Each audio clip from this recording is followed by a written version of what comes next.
Welcome to a course on calculus and its applications. In this course, we will start with the fundamentals required to study what are there in calculus, and we will see when we proceed with the course, we are going to see few applications of the things that we are learning, right?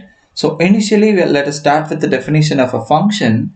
Here, the definition of a function is the one that we have learned from the schooling itself. Okay, here, basically, what do we mean by a function? It is some rule defined from a domain. Okay, a domain, we simply the domain is taken here as d. You may give any notation for this domain, okay, to any set y, right? So this is some rule which assigns every value of d. So here you have to remember the term every value of d. This is very important. Okay, so for every value of d, you can associate a unique element in y. That is, you are able to find out some f of x in y, right? So this is happening for all the elements of D. Suppose if you look it from the diagrammatic point of view, for every element here, you can identify some element here. Okay. So if this is your x and this is your f of x, yes, this is possible. And if you have x1 here, this may go to this. This is also possible, right? But a arrow from the same x, it cannot go to some other element. This is not possible. Okay, this is not at all possible, but this is possible. Okay, how the arrows goes and how does this take place? With this, we can define the types of a function as a one function, onto function, and one and onto. When these both the conditions are satisfied, we call this as one and onto. One is also called as a injective function. Onto is called as surjective. When you have both one and onto, we call that as bijective function. Okay, what is the condition for one? That is, if you are taking two different elements in a domain, okay, this d is called as the domain and this y is called as the codomain. Okay, if you take two different elements in a domain, then you must be able to get two different elements in a codomain. Okay, this is what we mean, and this has to be true for all the elements in the domain. Okay, and there is a term called contrapositive approach. Okay, in mathematics, when you make use of that, you may negate this. Here what do we have? We have f of x1 is not same as that of f of x2. When I negate it, what will I get? I will get f of x1 is same as that of f of x2. Okay, here you have something of this form, p implies q. Okay, if you try to get the contrapositive statement of this will give you negated q implies negated p. I have negated this, that is f of x1 equals f of x2, and this has to imply x1 equals x2. This is the mathematical definition of one functions. You may take either of these functions. Okay, and when do we say a function is onto? For every y in y, there exists an element in D such that f of x equals y. This has to be true. Okay, here what are we actually saying? Before proceeding with the definition of a surjective function, let us see some example. I have two sets d and y. Okay, I have 1 2 3 4 here. Here I have a b c d e. Okay, 1 is associated with a, 2 is associated with b, and 3 is associated with b, 4 is associated with c. Is this a function? Yes, of course. Here in the definition we have said that it is a rule that assigns every element of d to a unique element of y. So there may be elements left out. That means which are not associated with any elements of D. Such kind of elements may be present in Y as well. But we don't need to consider about that. Okay. And when you look at this function, is this a 1 1? No. Because if I take two different elements, 2 and 3 in the domain, I am not getting two different in Y. Okay, if I take 1 and 2, I am getting two different things. If I take 1 and 3, I am getting two different things. If I take 1 and 4, I am getting two different things. 2 and 4, 3 and 4, this gives me two different images. Okay, the elements over here are called as images. But when I take 2 and 3, I am not getting so.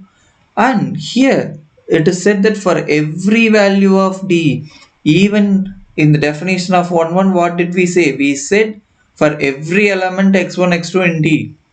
So at this instant alone, this is not happening. If it is not happening in one particular instant, then also we say that it is not happening in general. So this function cannot be 1 1. Okay. So in general, there may be elements left out in the codomain, whereas in onto function, the element cannot be left out in codomain. Okay. One such example with the help of graph I may give you. 1 maps to A, 2 maps to B, 3 maps to B, 4 maps to C. If you see, right? And here in the definition, for every Y in Y, there exists a X in D. Here I did not say there exists the X. The X and X is different, which means there exists at least one element. That is the definition tells you. There exists a unique element. That is not your definition tells you, right? So what we are looking for is to find some element of that form. If you find the inverse, okay, by this inverse what I mean is the element which is associated in the domain. Okay, F inverse of A. What is the element which is associated with A? It is 1. Okay, what is the element associated with B? 2 and 3 are associated with B. F inverse of C, if you look at it, it is going to be singleton 4. So you got the idea. So here, whereas if you try to find out, as we found here, if you try to find out in this case, your F inverse of A is 1, F inverse of B is 2 and 3, F inverse of C is 4, F inverse of D, there is no element, right? No association is for with D. So it is empty set. F inverse of E is also empty set. And using the concept of inverse image also, we may define the 1 1 and onto functions, right? So whenever let me give you an example of a 1 1 association as well. I think I will have to change the color, as this is not that much visible. Let me use yellow color so that I can draw here. Okay, A, B, C, D. Let me have F1, 2, 3, 4 and 5. A is associated with 1, B is associated with 3, 3 is associated with 2 and D is associated with 5. Okay, if you look for the inverse images here, your F inverse of 1 is A, your F inverse of 2 is C, F inverse of 3 is B, F inverse of 4 is what? Empty, and F inverse of 5 is D. Okay, now with the help of inverse images, if you wish to define the 1 1 and onto mapping, you can see from these two examples that whenever you're mapping, this is an example of a 1 1 mapping that you can check very well with the definition of 1 1 function, right? Here what is actually happening? The inverse images consist of either a single element or an empty set, whereas here the inverse images consist of at least one element. Okay, this is what the definition of 1 1 and onto with the help of an inverse image of a function. If every inverse image of a elements in codomain bears at least one element, then the mapping is said to be onto or surjective, right? When the inverse images of elements in the codomain has at most one element, which means it has one element or no element. In this case, we call that mapping as 1 1, right? So the former is the that is, if you have at least one element, that is onto. At most one element in the sense, that is 1 1. When the mapping is both 1 1 and onto, you say the mapping is bijective.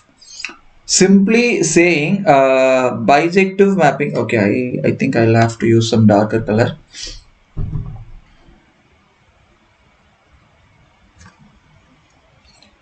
So just a minute.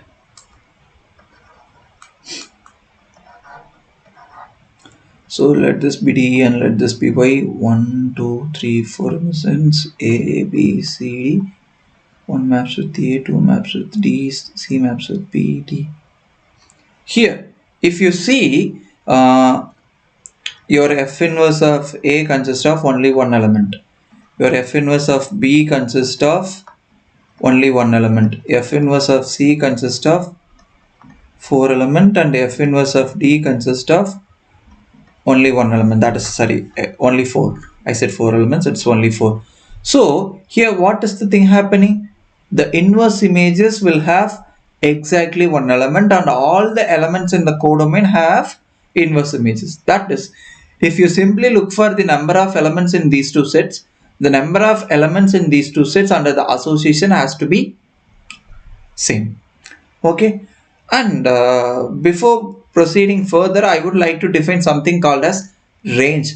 As of now, you might have understood what do we mean by domain. Domain is the one, if you are defining f from d to y, this d is called as the domain. Okay, that is the possible values that the function f can admit.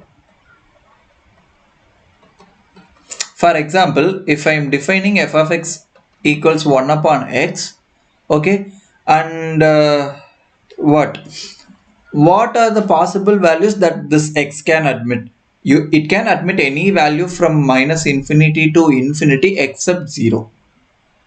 Okay, why can't it accept 0? Because when you give 1 upon 0, it is infinity. This is an unknown. Okay, we do not know what exactly infinity is, so we cannot admit 0. So the domain for this function is minus infinity comma 0, 0 is excluded. Here also 0 is excluded. Even here writing, what are we writing? We are not including infinity, we are excluding infinity, right? So this is going to happen.